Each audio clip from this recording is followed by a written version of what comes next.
And good evening and welcome to Threads Facebook page this evening, where I'm joined by the lovely Kerry Fisher and the wonderful Pat Sowa. Good evening, ladies. Hello there. Hi. And we're here tonight to talk about your book, Take My Hand. Oh, where's the middle? There's the middle. Which you wrote and which came out earlier this year. And Kerry, can I ask you first just to tell us a little bit about the book and why you wanted to write Take My Hand? Well, the origins of the book started in 2017 when my son was diagnosed with a rare cancer, and Pat's son, who was also 17, was struggling with mental health. So, what do you like to say, Pat? How do you describe it? He was dealing with anxiety and social anxiety. Call a spade a spade. Yeah, okay. So, in that time, it was such a difficult time because we were struggling in different ways to keep the boys alive. And Pat and I have known each other since 1984. We met at university. So we it was great sounds a really weird way of describing it, but it was very comforting to have somebody else who was on a really, really difficult path. And we just supported each other in that time. And we kept saying, we still laughed, even in all the horrible things that were happening. And we kept saying, there's a book in this. But we actually ended up thinking that what we were going through, we were just two ordinary mothers in a really, really difficult situation. And we just kept thinking that a lot of what we were going through would be really useful to someone else. So in the end, we ended up writing a book about our experiences. Do you want to add something, Pat, there? Yeah, I mean, I think, we both say this is the book we never wanted to write. But actually, the book is saving lives. And that's why we wrote it, I think. Because even going through all of the, the parenting that neither of us knew what to do. I mean, I didn't know what I was doing when I was changing nappies either, but that wasn't quite so crucial. Yeah. And this felt like so frightening as territory. And I was so glad to have a friend beside me who I knew what I was like as a person and could help me tap into parts of myself that were being really overshadowed by what was going on for Dom, who was desperately ill and really, really needed me in as good a place as I could be in, so that I could try and help him. And all the time we just kept saying, thank goodness we've got each other. And then when we took a step back and said, what about the people who are doing this without a friend like we've got? Yeah. And what if we'd had a book that had told us all these things that we've discovered by tripping over them? Maybe that would have helped us. And so we felt really clearly the book was about trying to give other people a bit of what we'd had, I think, didn't we? Because we felt, I know it sounds weird to say we felt lucky because both of us had such devastating things going on, but we were lucky to have each other. Yeah, we were. We really, really were. And also, I think one of the things that comes out in times like that, when you desperately want to help your child, but you can't, or you can't find the right way forward, you just feel like you're completely failing as a parent. And it's really, really comforting to have somebody like we did, especially somebody that knew me really, really well, to say, I mean, you're not failing. You're not failing. This is uncharted territory, and we were both doing the absolute best we could. And sometimes when I'd completely blown up, because you imagine that you're going to suddenly be this super patient person, but actually you're just under so much stress. That's quite hard as well. And it was quite nice to have somebody who'd say, you're doing the best you can. This is really stressful. Yeah. And also to make each other laugh. Yeah. And I know that I hope that doesn't sound, well, it probably does sound shallow, but actually I don't mind. It's the truth that when we were really desperately frightened, sometimes to be able to gulp out a laugh through the tears was literally, and Kerry used to say things like, you're making me laugh, and then that would make us laugh in its own right. Don't make me laugh. But actually it helped us survive. And we are human as well. We're mums, and we would give everything to change the situation for our children. We did everything we could. But it didn't mean that we weren't human as well and feeling little and frightened when we went to bed at night. Yeah, absolutely. Still do. But the book is bringing lots of hope and healing to lots of people. You're getting some amazing messages through, from on emails, on tweets, on Facebook messages. And I know that that's what you wanted to, that's kind of what you wanted this book to do, didn't you? Yeah, we really did. Mm. So can you talk me through some of your, it was in 2017, it was obviously 3 years ago, 3 years on, how are you both doing 3 years on? Firstly, I know, Pat, you've had some big changes this year. There were some big decisions for you to make. Kerry, you've had children flee the nest and have an empty home.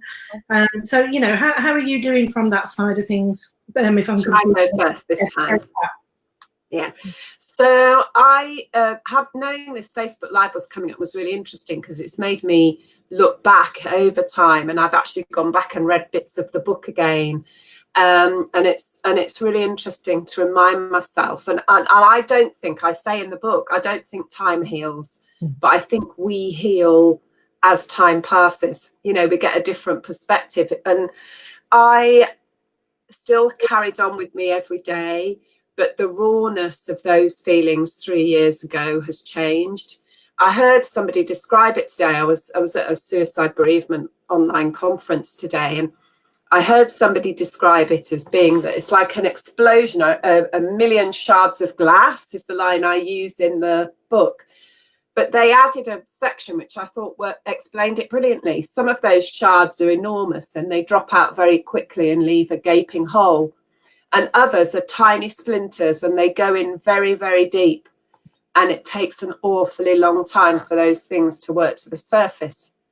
So I would say that now, my grief is a part of me. My loss of Dom, my memories of Dom are a part of me. But I've done loads of work on processing that. Writing the book helped me process it as well. I wrote it to help other people, but it's actually helped me. That was a byproduct, which was slightly unexpected, but it's been great. And I've also done a lot of work with therapy and things and learning stuff that's helped me. So I just feel like now, of course, it's still part of my life. There's days when it can feel very raw. There's a line in my life before and after. But there's a line in Kerry's life before and after Cam's cancer too. There'll be lines in your life that have changed you forever. And so I feel blessed that I'm in a good place at the moment. And sometimes people look at me a bit askance and say, "Oh, it's only 3 years, And then I just think, don't wish more trouble on me. When it comes, I'll deal with it. And actually, I've started to realise that even before Dom got ill and before Dom died, there were very, very few perfect 10 out of 10 days. So I'll take the rough with the smooth and I'll find the good bits where I can. But yeah, so it has definitely changed. Kerry? Yeah, it's interesting. I go through stages and I feel, I often feel guilty about saying this because I still carry a lot of anxiety around Cam because we haven't reached the magic 5 years of remission.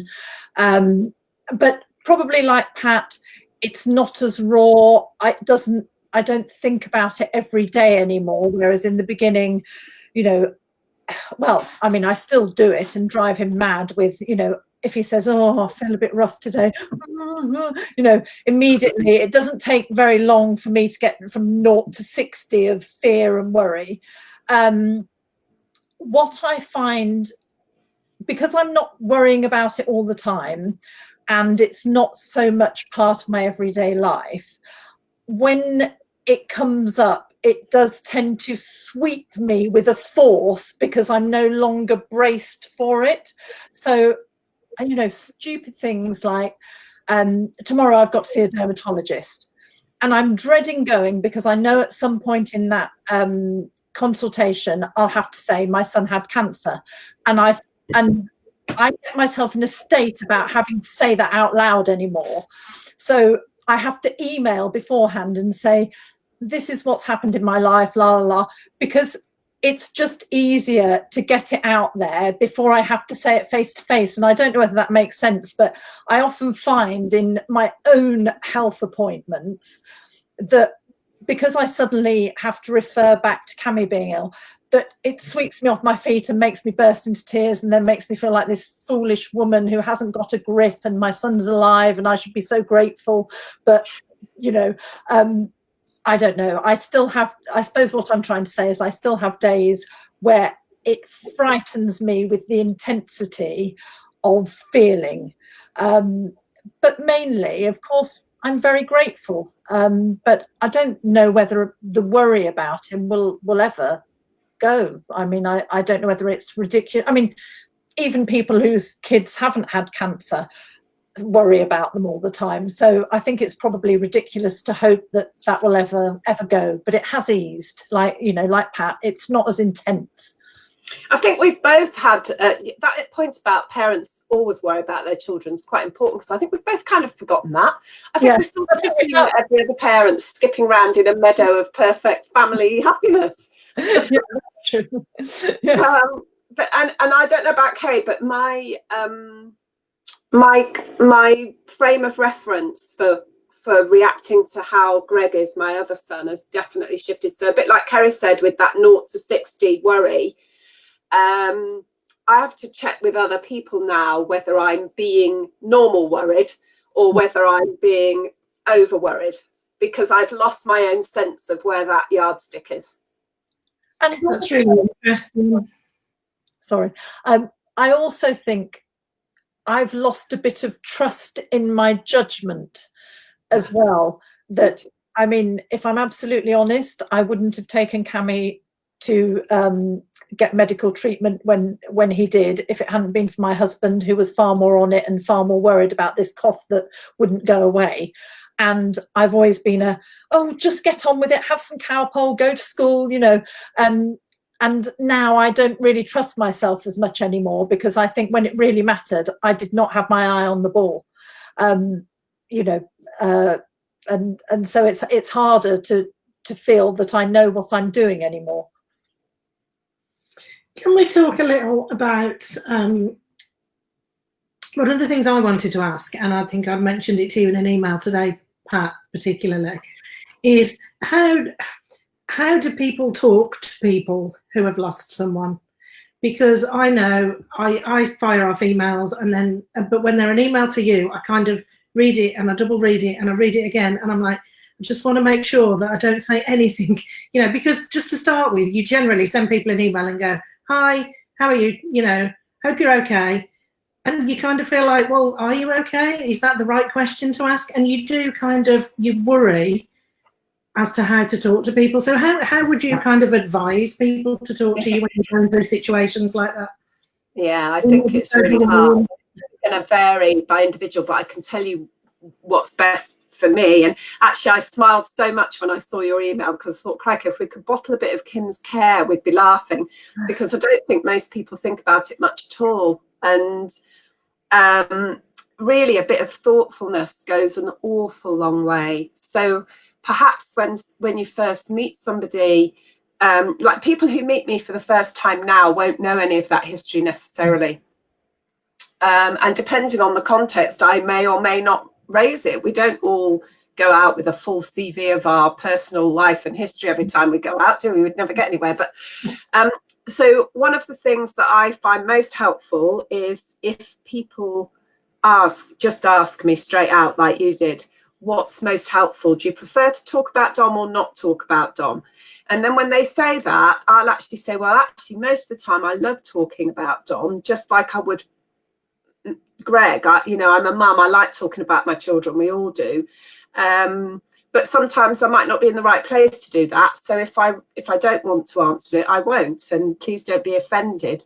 The people who are, I would say, more kind probably than I would be in the other shoes, the people who, like Kerry and other friends, remember the anniversary dates or Dom's birthday, And that's perhaps a bit more weighted now than it used to be. So whereas before I would never have expected my friends to remember my son's birthday unless they knew him really well. And I certainly don't know all of my friends' children's birthdays. But it's really nice if some people remember some of it. You know, if you just get a little bit of reminder that there's a day today that we're thinking about you. We're just thinking about you. And so even just acknowledging difficult time of year, or, you know, not sure whether you want to answer this right now, but can we just giving people options in and out of conversations. But I think the most hurtful thing, and this is beginning to emerge over time, and I was warned by other people who've lost children, and actually anybody bereaved in any way would probably have a similar experience, which is that it's your big tragedy, but other people's lives also have their own stuff in it. So it's not necessarily going to stay on the top of their radar. And now I think I've reached an interesting stage where people are more unsure about talking about Dom than they were in the first year, maybe. So in the first year, my grief was so visible, probably, that it was very top of mind conversation for me and the people who were looking after me. Now, on the outside, you probably wouldn't know most of the time that something like that was going on for me. And so people become a bit less sure about asking, I think, you know, so they don't know whether to say anything about him because they don't want to upset me. But really, you can't, you know, we say in the book, I think about Dom every day. I work really hard to think about him in the same way I think about the rest of the people I love. So I try and give him his fair share of time. But it's very, a bit more thoughtfulness goes a long, long way, because you've got like a little tender spot. You know, if I'd got a wound on my arm and you bashed it on purpose, that would be really unkind. If you brushed against it accidentally, that doesn't feel the same. It just doesn't. And so if people are setting out with good intentions and they're setting out to try and be kind and thoughtful, that goes an awful long way to making it okay. Does that make sense? Yeah, it's done that. Definitely. And one of the other things that was a good time for you to talk about this, Kerry, is we talked about grief and maybe the hierarchy of grief, and that there isn't a hierarchy of grief, and that, you know, you might be upset about something that's really important to you, and you know, and it might not seem as big as what's happened to somebody else. And how do you kind of cope with that type of you know, dilemma, I suppose? That is an interesting one, because obviously we've actually had this recently, that I've had to put my dog down, and that has absolutely flattened me. At the same time, much as I love my dog, I am well aware that it is nowhere near losing a human, and especially a child. So of course I felt really embarrassed around Pat for the absolute, I mean, I've just been like a human watering can about my dog. I love that dog. And I've been awkward because I feel horrid phoning up Pat and crying down the phone when she's lost Dom and she's not crying down the phone to me. So it does feel really, you know, it does feel awkward, and I don't actually know the answer to that. Pat assures me that it's absolutely fine to be upset about my dog, and that we don't always have to be working in a hierarchy of who has the top tragedy under their belt. But you know, needless to say, I do feel awkward about it. But do you want to reply to that, Pat? Yeah, I do, because I can't quite work out. This is my second conversation about hierarchy of grief today. I resist that hierarchy because I think it's about the feeling inside, and I don't think it's necessarily much to do with a false hierarchy, because I think we all have our own hierarchy. So actually, interestingly, I'm more compassionate about your feelings about your dog now than I would have been before I lost Dom. Okay, that's interesting. Because I now understand much more about grief, and that that it's not something controllable. It doesn't come to a recipe. It's just a demonstration of love and loss, and it's not rational. No, it's and I really don't mind you talking to me about the dog, partly because I've got my own dog, and I would also be devastated if I had to do the same with her. But you know, I'm not crying today. When we were chatting the other day, and you were, you know, I felt privileged that you could cry and feel honestly in front of me, and you know, I've had plenty of the days when it's been my tears sobbing down the phone. So it's your turn. But that should shine through for me is your friendship, and you know how 30 years of friendship does let you be that honest with each other, and you know, and that just, it shines through in the book. It shines through when I talk to you both together when we're doing a Facebook Live, and I think that's just absolutely gorgeous. Oh, thank you. Well, we're lucky, we're privileged. You know, it is a huge privilege to have really long-standing friends that you can be very honest with. I mean, one of the things that I've found interesting around the dog grief, because it's the first dog that I've owned in my adult life, is how comfortable people are talking about their absolute devastating grief about their dogs in the way that they simply wouldn't be if I said, oh, my dad died last week, or, you know, or something like that. And it seems, and I've been puzzling this out and I haven't come up with an answer, people are very comfortable talking about dog grief. And I don't know whether that's because in the end, you can actually get another dog. And so that doesn't feel quite as, I don't know. It's puzzled me, because even people, you know, I'm sure that if I'd run up to people and said, oh, you know, my mum died last week, they'd have given me, you know, they'd have run away, you know, 50% of the population would have given me a wide berth. But the dog, everybody's got a dog grief story that they want to share. And I find that really, really incredible.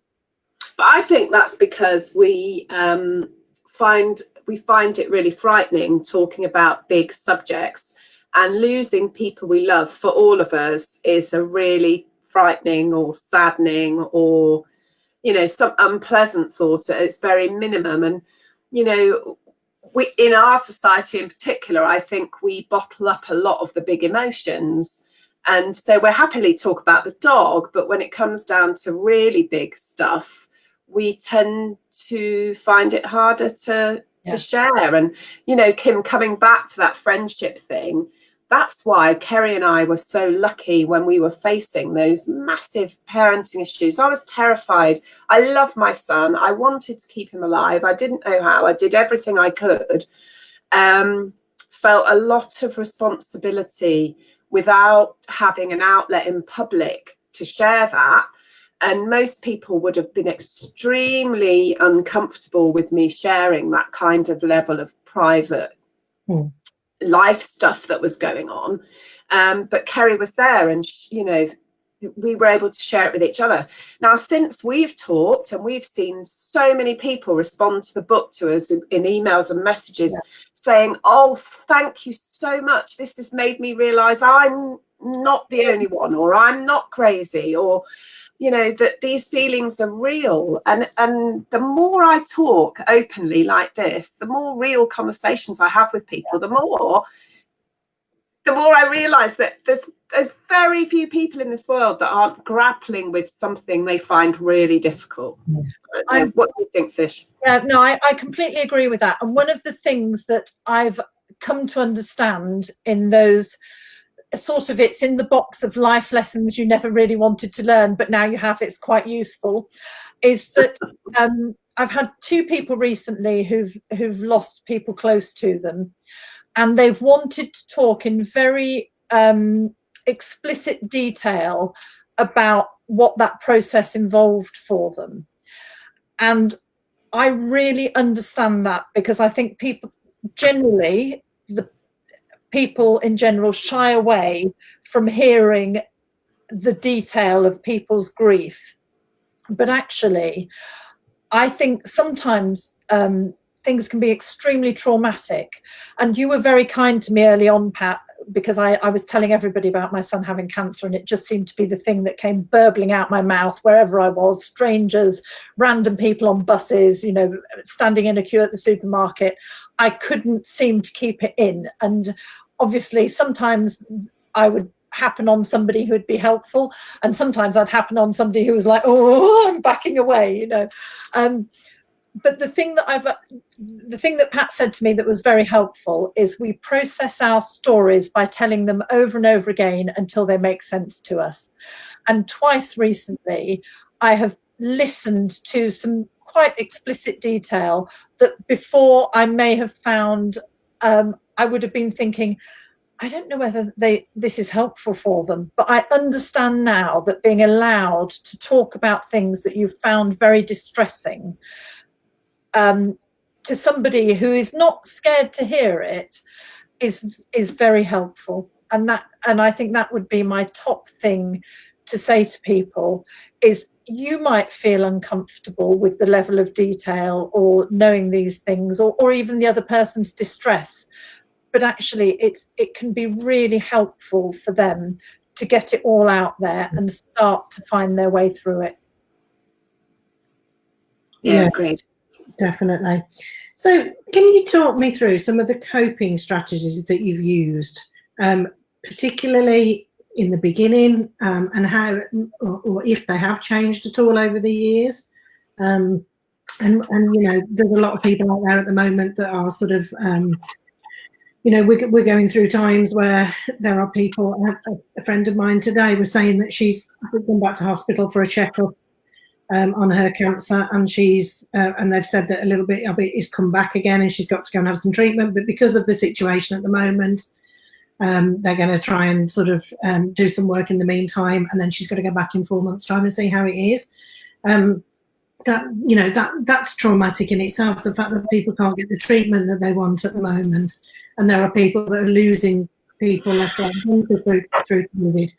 And there are a lot of people struggling with mental health at the moment as well, probably more than ever. But can you kind of tell us about your coping strategies? And maybe, Pat, if I can come to you again first. Yeah, and they definitely have changed, or at least adapted over the 3 years. So the first thing was always nature, and I think both of us talk about that a lot in the book. And it's interesting, isn't it? Through this whole lockdown and the COVID pandemic, nature has really come to the fore for a lot of people as a source of solace. And for me personally, it was really about connecting me to this bigger thing, kind of putting me in my place in the nicest possible way, in this big arc of time. But also the fact that nature is so resilient. You know, I went in the garden today and some of my bulbs are already peeping through, and I was a bit worried that they're slightly ahead of themselves, but that was like, oh, you know, everything's going on, but nature's still doing its thing, and I find that really hopeful. And also the kind of connection to the world, I've always found that a big connection to Dom, because he's into nature as well. So nature was a big thing for me. But also cooking and crafting, and, you know, learning to crochet was a massive thing for me, because it was hard to learn. I had to apply some mental discipline to it. So at the beginning, I wasn't very good at it at all, because I didn't have very much space in my brain. My brain was so tired when Dom first died, just with the process of dealing with all that shock. But gradually learning techniques. And so when you look at my first bits of crochet, they're a thing only I could love. They carry a lot of symbolism for me, but even I don't wear them.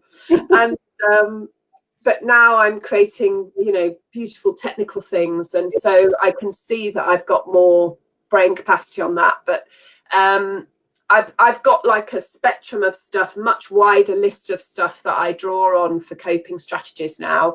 And actually, I love the idea of going, right, if nature works for you and you're absolutely, it's one of those days when you're on your knees, just go and stand outside the back door with a cup of tea in your hand and breathe in. And then if it's a better day, go for a walk. And if it's an even better one, you know, find a friend and go for a run or whatever. So just that idea of having an expanded range so that I can test my limits with my coping strategies, because I can do more now, and I therefore need coping strategies that match that.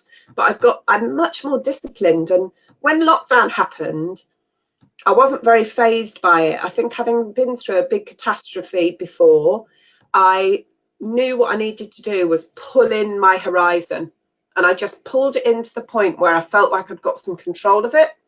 And I blocked out everything I couldn't do anything about. I just went, right, I'm going to focus on my friends, my family. I'm going to grow some radishes. It was the best thing I've ever done. And so I haven't been fazed by the lockdowns in a way that other people might have been, because I just pulled back to that structure of what do I do to cope in a crisis. So structure, discipline. I'm still much more disciplined about self-care than I ever would have been before, because I didn't need to be. I had the luxury of not needing to be. Whereas now I have to be more disciplined about it. Fantastic. I'm going to come on to sort of care. That's another question I've got on my list of many questions. Kerry, what did you use to help you to cope? Well, like Patty, I was nature was a big thing for me, and I had and still have find a lot of solace in seasons keep turning. So Cammy first got ill in August and went into remission in January. And honestly, that spring, when those bulbs started to come through, I'm a massive fan of snake's head fritillary. I don't know whether you know what they look like, but they're so clever. They look like snake skin.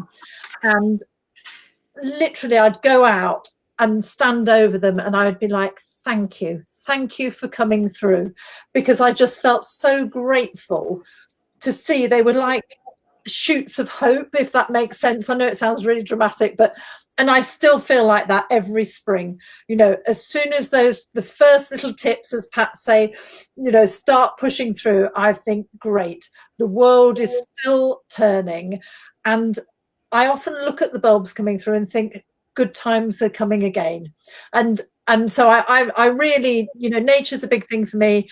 At the moment, because I've just lost my dog, I've been a bit miserable, and I don't feel like walking, because usually I'd go out with the dog, and again, that was part of the routine that Pat was talking about. But I'm making myself walk, even though I don't want to, and absolutely 100% feel better when I get back. So even on the days when it's raining, I think, right, I'm going out, I'm going to walk for an hour, and I've been doing that, and making sure that I sit down, properly look at the leaves and their colours, and just take a moment to settle my mind, listening to the bird song. I've been filling up my bird feeders, and you know, and I'll say to myself, I don't need to be in this big hurry. You know, I can sit and watch the blue tits and the what is it? No, not woodhatch, nuthatch. I think it's called. Yes, I'm learning all my birds, and it's really important sometimes to take that time. And I think one of the good things actually of lockdown has been that we haven't been able to be so busy. So I'm no longer, as you know, there's always that pressure when I'm writing a book, oh, I need to get to my desk, I need to get to my desk. But actually, you know, if I'm absolutely honest with myself, I spend plenty of time faffing about on Facebook and Twitter. So if I spend 10 minutes watching the birds on the bird feeder, you know, I shouldn't feel bad about that. But the other thing that I use to cope, and again, it comes back to what Pat was saying about control, is when Cammy was ill, I felt nervous about leaving home in case he needed me right at the moment where I wasn't around. And whenever I get very anxious, I do what Pat says. I bring in those horizons, and I start to try and control the small things that I can. And that, honestly, it sounds so boring and middle-aged, and I feel quite ashamed even to say this, but even just tidying out a drawer or cleaning something properly that I don't normally take time to clean makes me feel so much better. It's like controlling that tiny, tiny little bit of life that you can control. And honestly, I'm sorry, yes, I mean, everybody switch off now, but it's true. Just making soup, knowing that I'm nurturing us in some way, it all makes me feel so much better. And I've had my whole life's been like sort of around this belief of goal setting and solutions focused thinking, and it's all been really useful to help me get through the last 3 years. But the biggest trick I've learned is to go, you can set a goal called today is a day of rest. Yeah. You know, and just giving yourself permission to stop if you need to. And actually, I felt really encouraged in that today. I was listening to a woman with great integrity talk about how she supports bereaved families. And she said her most important rule is never attend if you're not 100% available. Wow. And I thought that was really good advice to, you know, to justify self-care, which I know you're going to come and talk about, because in the end, if we all look after ourselves well enough, then we should have a little bit left for other people. But if we can't do that, then it's probably better to pass it to somebody else, isn't it? Which leads me on beautifully to my next question, which is, I know you wrote a section in the book which is about looking after yourself when you don't care about yourself. What made you kind of cover that bit? What made you think that was really important to include in the book? And I know that you've both written about that as well. Kerry, shall I come to you first this time? It felt very important to write about it because when Cammy was first ill, I couldn't eat for days. I'm embarrassed to say I was still able to drink copious amounts of wine, but I couldn't eat. It was like my stomach had closed over, like, lift doors just shutting and jamming. And it very quickly became obvious that, downing the rosé with Patty at the table whilst, we drowned our sorrows wasn't going to lead to a really good outcome. But the truth was, I didn't care about myself. I only cared about Cam. I didn't care what happened to me. I would have happily changed place with him anytime. But it's a funny setting because obviously I had Cam, but I also had another child. And selfish is the wrong word. All your focus is on that one child, but you actually are having to support another person, and my husband, through a situation that none of you have got experience of. None of you have got the strategies for dealing with it. You're just stabbing in the dark, doing the best you can. And the truth is, if you don't look after yourself, that scaffolding that holds up family life is going to crumble really, really quickly. So it feels in times like that making yourself a priority feels like a very selfish thing to do. But actually, you really do need to make the time to look after yourself.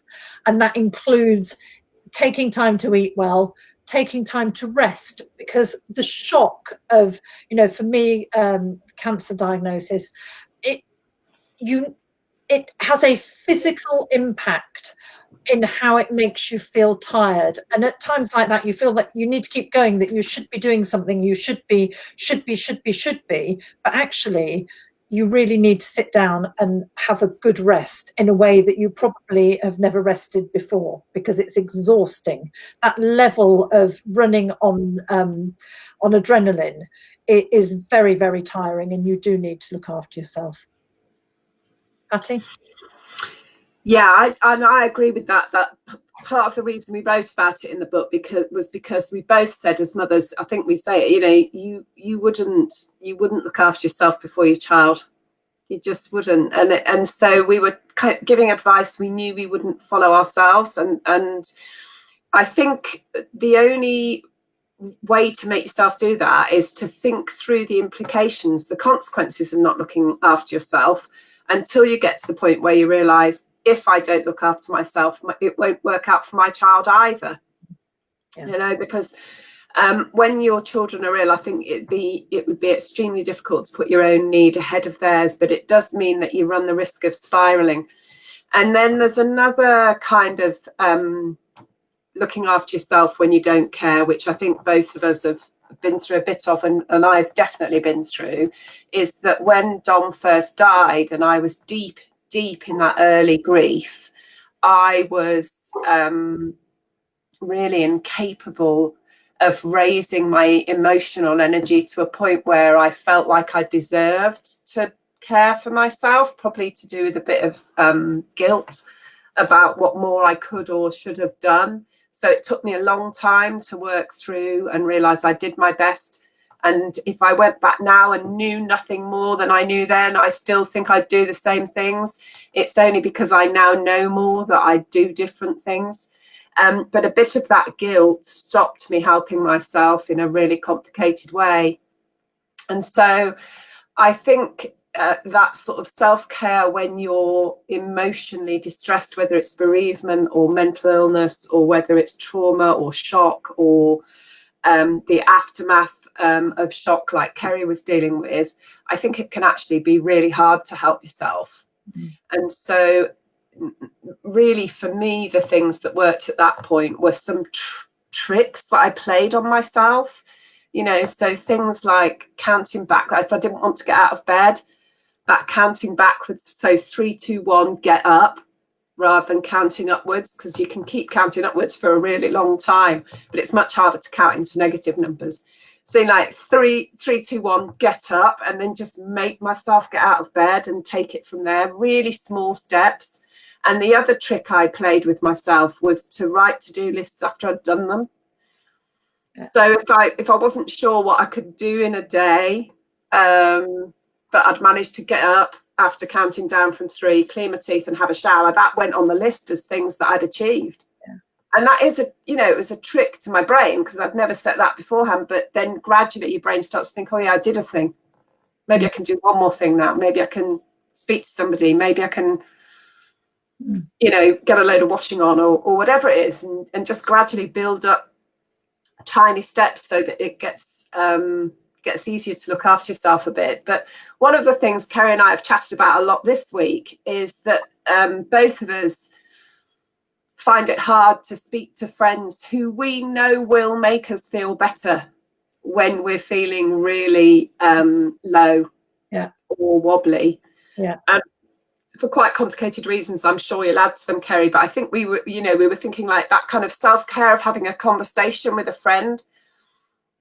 But I worry that I don't want to take my bad mood and dollop it on somebody else. Yeah. And also there's a thing about having to rip away a bit of the protective layers. So I have built up an outer skin again over the last 3 years. But if I speak to somebody who really knows me, they get through that very quickly. If I speak to somebody who doesn't know me very well, I can hold that a bit longer. But with people like Kerry, she'd hear it in the first sentence. Yeah. And you have to be ready or feel that you're in the right place for that. I tend to, when I'm upset about things, I tend to retreat. Although I know that if I do talk to somebody, or somebody who understands and is prepared to listen, that I will feel better. But I think Pat and I both suffer from this a bit. We're used to being the strong people in lots of our relationships, and I still find it very hard to admit that I need help from anybody else, that I can't manage it all on my own. So when I am in a low moment, I'll probably think, well, I'll just isolate myself rather than reach out.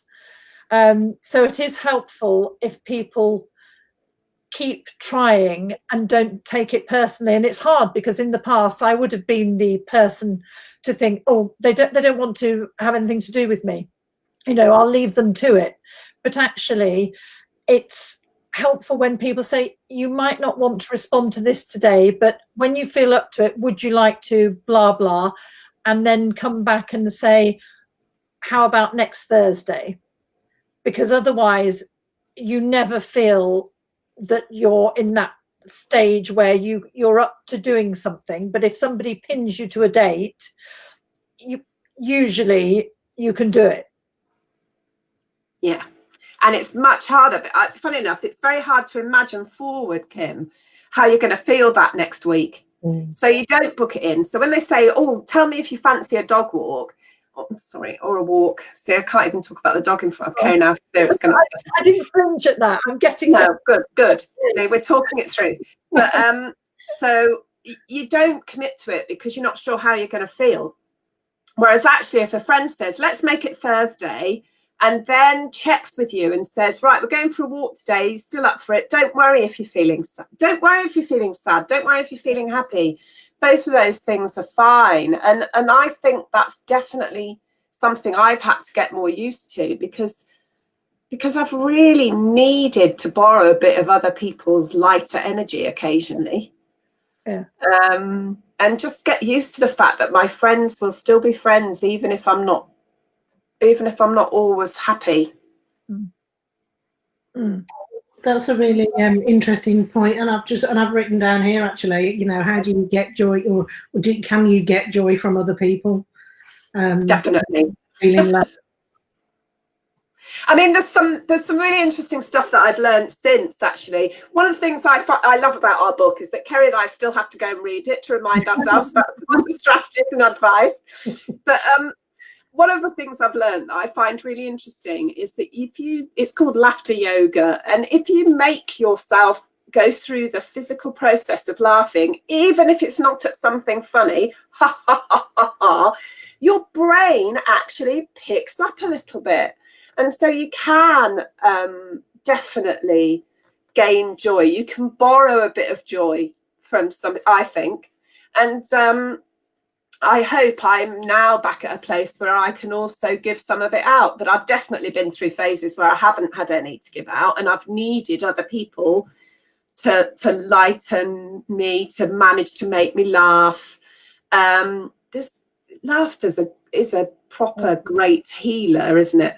But we say that though. But in the last 3 years, I've seen a lot of you in the last 3 years. And I don't think we've had a single meeting where we haven't had a really good laugh about something. No, some of them have been slightly more on the edge of hysterical, haven't they?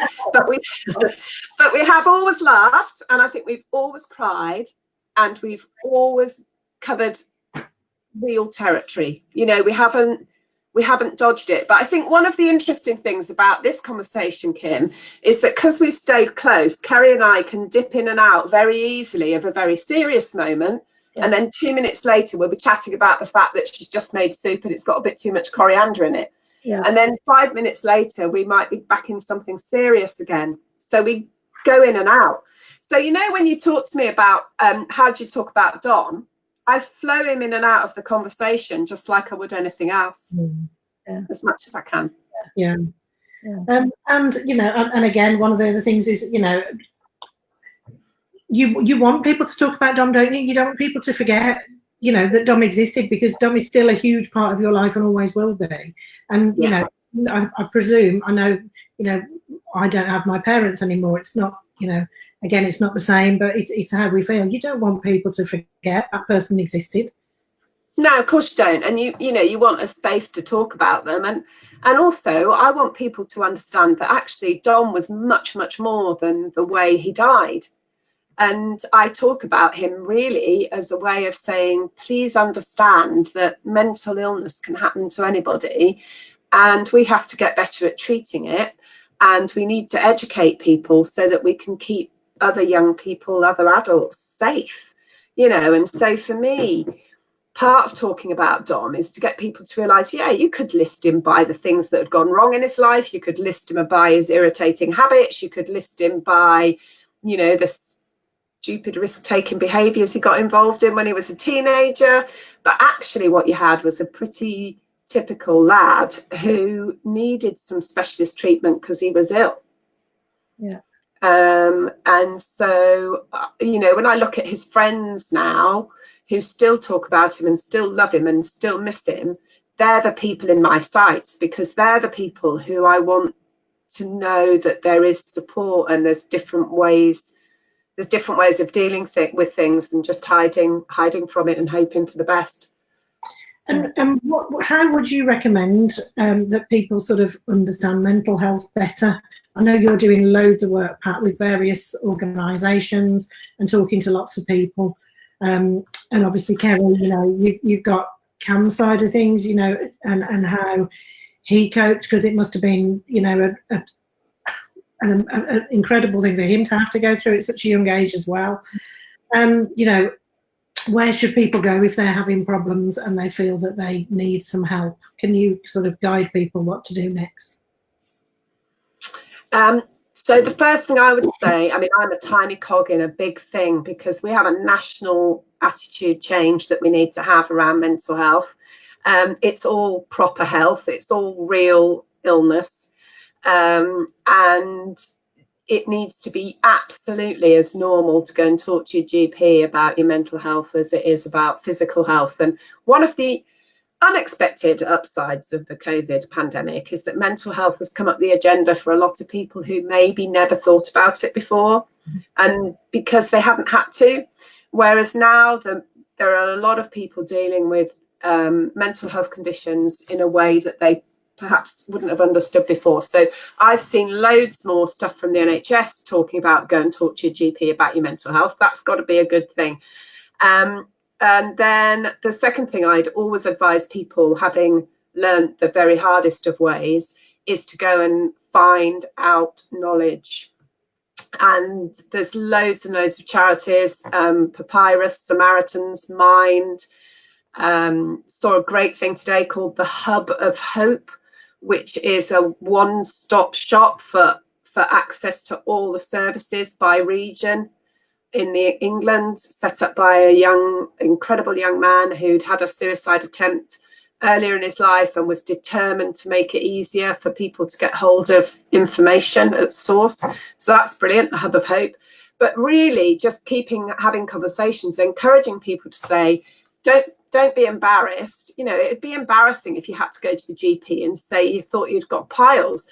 It's embarrassing with physical stuff, and it's embarrassing with mental stuff. Get over it. Go and get treated. Yeah, that's Kerry, my short version. No, Kerry, do you have anything to add to how you would advise people?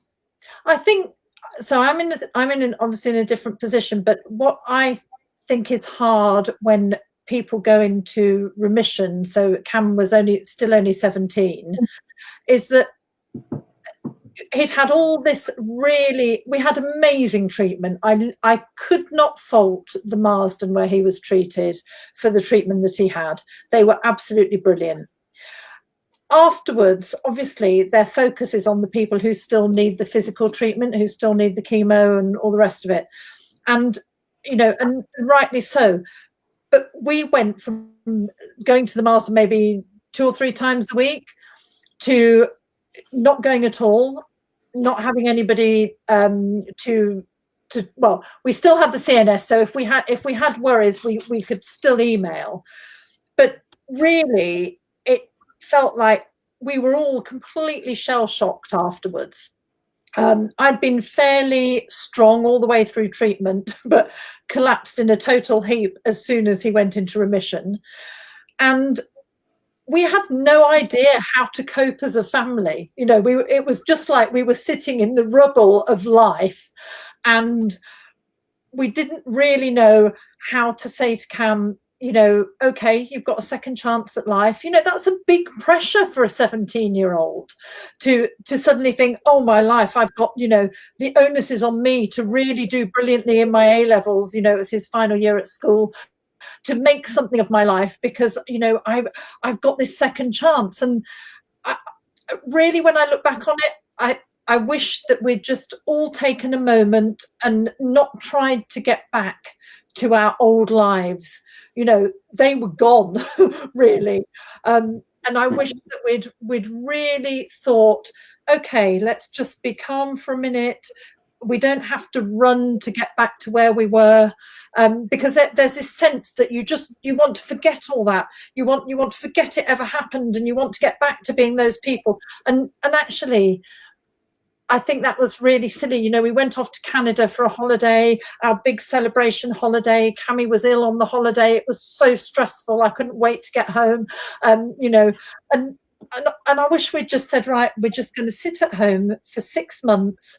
We're going to catch our breath, And we're not going to try and be the people we were before. We're not going to be working, flat out and full time. We're just going to accept that we've had a big trauma, and we're going to take some time to just come to terms with that. So that's my biggest tip, really, is that there's this idea that, and also the people around you expect you to just be back to who you were before. And they're astonished that you're randomly bursting into tears, I don't know, just because I don't know. So I think the actual working through the shock of that cancer diagnosis for Cam takes much longer. And even now, I sort of say to my husband, he's probably still working through it. We all are. But we still have this expectation that a 21-year-old or an 18-year-old, in the case of my daughter, can just brush all that aside and behave in the way that we want them to, whereas I think it's fair to say that I don't behave beautifully all the time. And we need to take into account that we've all had a big trauma in our lives, and it doesn't just disappear because you've gone into remission. Sorry, I muted myself then because my dog started barking. And also, Kerry, I was smiling to myself thinking, because I remember you said, we had a conversation, Kim, at one point where we said it's really weird because I was expected to be grieving and in shock. So I therefore responded to that appropriately and put coping plans in place, retreated, didn't go back to my job, took it really seriously that I was going to have to manage the process, gave myself space to grieve. Kerry didn't have that advice, and so was perhaps not ready for the mental health stuff that then came alongside. So it was interesting, really, in terms of the two responses, because I probably was braced for more, but Kerry needed more support than she probably got at that time, having had loads of really good physical health support. Yes, and a year on, I then realised that actually I couldn't carry on. And that is where. So it was probably a year after Cam went into remission that I then thought, I actually need some outside help. I need to go and see a counsellor, and I need to try and make sense of what's happened. But again, I felt pathetic and weedy, and that I should have coped better. That does need to change in society, that it's actually all right to say, I need some outside help. And it really did help. I had 6 sessions with a counsellor, and, she put a lot in perspective for me and stopped me berating myself for not just getting on with it. And just having somebody say, you've had a big trauma, it's normal to feel like this. That helped immensely, just to feel normal. And I think that's what we hoped with our book, actually, that we've put it out there. We've been very honest. Bless our families for allowing us to do it. And a lot of people, I think, have had solace from that, seeing that the way they feel actually is okay, and it's quite normal to feel like that. Yeah. And also, I hope, and this Facebook Live does it, a chance to say, well, after 3 years, things have moved, they've shifted. Some of the sadness will be there forever. Some of the worry will be there forever. You can't, that's part of being human. But actually, we are thriving. We're finding our way through, we're muddling through just like everybody else is. But we're learning as we go, and we're still trying to learn. And I think, that for me is a really important message for people who maybe are listening to this and have been bereaved or are worried that they're going to be bereaved, and say, life is not perfect, but life has light and shadow, joy, laughter, tears. And it feels like I have a much clearer understanding of what really matters. Yeah. That's an amazing place to kind of end, because we are coming up to the end of the hour. Who needs to read this book? I talk about this book to everybody because I just think everybody needs to read this book. It's like a handbook for life. I know that doctors have read it and that they've said that they will, change the way that they work because they've read your book, which is incredible. I know there are, people in education that have read it and said that they will teach they will learn to act differently with their students because of it. Who would you ideally love to read your book and for it to help? Pat? Me. Okay, well, I want everybody to read it, but I think, as you say, I come from an education background. I think educators are really important in teaching young people about mental health, supporting families, making sure that we change the national conversation as quickly as possible. You have to inject it into education. And so I'd love it to be part of teacher training. I know that people in hospitals read it. I think we should be selling more copies of this than a selling of books around how to teach maths and English, because those books they have to read as part of the training, but this kind of book's going to give young teachers an insight into what it's like to deal with families, the bits they don't see when the kids go home. But everybody needs to read it, really. I think even sometimes people maybe look at it and think, oh, I don't think I'm ever going to come across those things.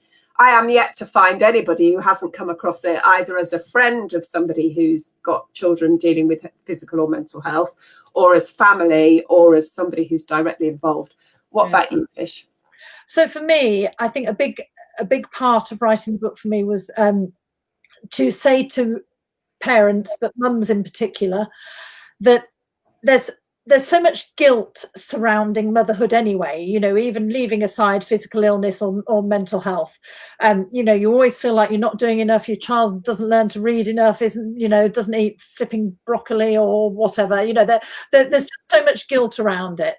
And one of the things that I expected naively was when Cam was ill, I thought I would suddenly become this martyr mother that would never be impatient about anything again. I mean, I made all sorts of bargains sitting in the hospital, just let him live, please let him live. I'll never shout about trainers in the hallway again, la, la, la, all that sort of thing. And actually, what I really want parents to take away from the book is, love actually isn't enough in certain situations. So you can stop feeling guilty about getting things wrong, because we all love our kids. And when you have an ill child, it doesn't suddenly make you this perfect human being. In fact, who of us has ever been improved by being under 50,000 times more stress than we normally are? It's not a personality improver. You're not sleeping, you're really stressed. Of course, at times, even when you have a very ill child, you are going to blow your stack, and I really wanted to put that in the book so that mothers who are doing the parents, but particularly mothers, who are doing the best they can in extreme circumstances, just be kind to yourself. Just be kind. This is hard graft at the extreme end of parenting that nobody wants to do. And I just wanted to say that to women out there. This is tough. Don't feel I like you saying it to me, actually, Kerry, in the book. So part of our friendship was to say, we all, you're okay. You're a good parent. Yeah. Doesn't mean you get the outcome you want. But we're human. Yeah. Absolutely. Everybody should read it, Kim, shouldn't they? And then pass it on to the next person. Definitely. They should. They really, really should. Ladies and gentlemen, this is Take My Hand by Kerry Fisher and Pat Sowa. We've talked a lot about the book tonight. Thank you so much for joining me again tonight. Another Facebook Live that I dragged you along to. But you are both so open and honest, the way you talk about everything, and it comes through in the book. Your friendship comes through. And I know, like I say, from all the messages that we get, that this book is helping people on a daily basis. And I'm proud to be part of getting that out with you two ladies. And despite what you both think, you are both amazing. Well, bless you. Thank you, Kim. That's brilliant. Go on. No, go on. I'm going to stick that on a post-it note above my computer. Send it to you in a great big email. Yeah. Thank you for giving up your time to talk to us, Kim. Appreciate it as always. It's an absolute pleasure. Thank you for joining us, for the people who've joined us live this evening, and for anybody that watches it back as well. We do hope that this has really helped this evening. And thank you to Kerry and Pat for joining me. Thanks Thank a lot. you. Go well, everybody. Bye-bye. Stay well. Bye.